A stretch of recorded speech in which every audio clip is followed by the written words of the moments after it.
Hey everyone, welcome to the first SideQuest episode. Our topic today is how to fix the horrible writing of Outer Worlds 2. I have played the game on Game Pass for about 8 hours, mostly for two reasons. First, Amazon is still selling Game Pass for the previous price, before the price hike, and second, I need to scratch that Fallout New Vegas itch, because it's one of my favorite games. Now, unfortunately, the Outer Worlds 2 is nothing like New Vegas. Sure, it's the same gameplay loop, and I love that gameplay loop. Obsidian could have spent the last 15 years making new DLC for New Vegas, with the same writers from New Vegas, emphasis on that, and I would have bought every single one of them. The writing is key, especially for gameplay loops that we have seen countless times before, which gets us to the main reason why this game is flopping: the writing. Obsidian made two crucial mistakes that will inevitably tank this game's sales. A, the execution of its premise makes no sense, and B, the writing is impressively unfunny. And you have a big problem on your hands when your supposed satire of corporatism is utterly unfunny. I don't know or understand who this game is made for, like from a mere business standpoint. I'm sure the Obsidian employees who like this humor had a blast, all 15 of them, but most other people will just cringe at this nonsense and move on. So let me show you what Obsidian should have done instead, or rather I'll show you what I would have done had I been the narrative designer on this game. First, let's fix the damn premise. So this game is set in an alternate future that diverged from our timeline in 1901, when US President William McKinley was not assassinated. As a result, Theodore Roosevelt never succeeded him as president, and the great business trusts of the era were not broken up. This led to the emergence of a hyper-capitalist, class-centric society dominated by the power of megacorporations. Now, I'm gonna keep my comments brief on the economic and historic illiteracy of this premise. First of all, the entire premise is viewed through a European Marxist lens, which is a bullshit lens. You can just use those two words synonymously. I don't see how hyper-capitalist and class-centric go hand in hand when a huge chunk of the aristocracy was basically displaced by the rising merchant and industrial class in the 19th century. So basically, in a hyper-capitalist society, anyone who can make money will break through any perceived class barriers. The richest people in the world in a capitalist society are almost exclusively new money, not old money. You just have to produce something or provide a service that people want. I know, it's a concept that hits a leftist like garlic hits a vampire. In a true class-centric society, you are born a peasant and you die a peasant. And I know leftists don't understand basic economics, so they don't understand how wealth is actually generated, which explains why the premise is oxymoronic. And trust me when I say they are not the only ones who have made these mistakes. I enjoyed Fallout, the first season of the Fallout Amazon show, but my god, do they just take the broken window fallacy and dial it up to 1,000,000 by the end of the show. It's just complete nonsense. Anyway, let's go back to Outer Worlds. Also, Roosevelt's trust busting was politically popular but economically dubious at best. Competition was already limiting the power of corporations, and many of the so-called trusts were not actual monopolies in the economic sense. They did not have the power to restrict output and raise prices. So quite often the antitrust laws stifled success instead of predatory behavior. What made Standard Oil so big is that they revolutionized how crude oil is shipped. They introduced standardized barrels for shipping, which allowed them to move larger quantities. This brought the price of kerosene down, allowing the poorest in America, people living on less than $1 a day, to light their homes with kerosene lamps for the first time. Also, in my opinion, it's very difficult to keep a monopoly without government intervention. Now,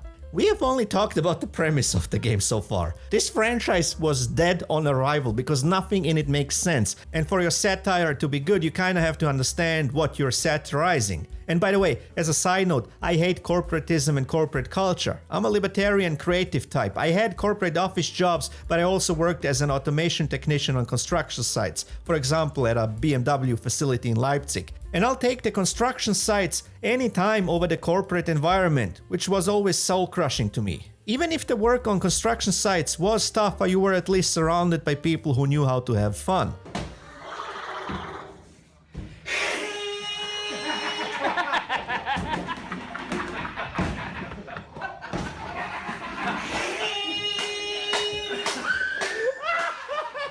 So let's assume we are hired to fix the game, and Obsidian refuses to budge and wants to keep it as a satire of corporatism. Alright, here's how I would satirize corporatism. You gotta turn this game into Space Ancapistan, the game. Hi, my friend! If you don't know what Ancapistan is, it's basically the joke version of Rapture from Bioshock. It's the meme or satirical version of anarcho-capitalism. And unfortunately for Obsidian, it's also the one thing that would have made Outer Worlds profitable. Turning the Outer Worlds into Ancapistan fixes the biggest problem this game has. None of the NPCs are a product of their environment. If this is basically robber barons in space, then I need to see some rugged individualism in space. What I mean is that the Outer Worlds should have been populated by a bunch of Ron Swansons. Capitalism, God's way of determining who is smart and who is poor. Crying, acceptable at funerals and the Grand Canyon. But instead what we have is a bunch of Californian marketing employees LARPing as space adventurers. Now these characters are okay if you're making a game like the Stanley's Parable, where the point of the game is being a weak and ineffectual person with no edge and willpower. I mean, just watch the Outer Worlds episode in Secret Level. Who in their right mind would want to identify with characters like this? And again, this is the same problem I described in my millennial writing video. Everything is just California. Every world building is just reduced to being California with a new paint job. Check out that video if you haven't already, it's my best one yet. Okay, so now that we know what the problem is, we can fix the characters, and we do this by replacing them with different flavors of two archetypes. Ron Swanson from Parks and Rec and Royce Dupont from Entrepreneur. This is how you create organic conflict between characters and factions within Ancapistan. The Ron Swanson types are true hyper-capitalist producers, and the Royce Dupont types are hyper-capitalists that can't produce anything else but financial products. No Nut November. Voluntarily denying yourself post-nut clarity for an entire month. Insane. It's a scam, people! And how do I know this? Well, I invented it. In 2011, I convinced a few competitors that it was healthy to take a break from f***ing off. A month later, all their businesses were under. Have you ever negotiated with a man consumed by horniness? It's like taking candy from a baby. And that's why I do 80% of my business in November. And I off 12 to 15 times a day. This is what will make this damn game actually fun to play. But in order to pull this off, you also need to hire writers who understand both character types, who understand wealth generation, understand free markets, and understand actual grifting within free markets. Then you can write satire that matters. And now let me share some secret writing sauce. How do you make this work so that neither left-wingers nor right-wingers are offended? You use what I like to call the Johnny Lawrence method. Here's why Johnny worked in Cobra Kai. No, we accept boys and girls. Gender what? Anti-woke people see this and laugh because it's making fun of the woke.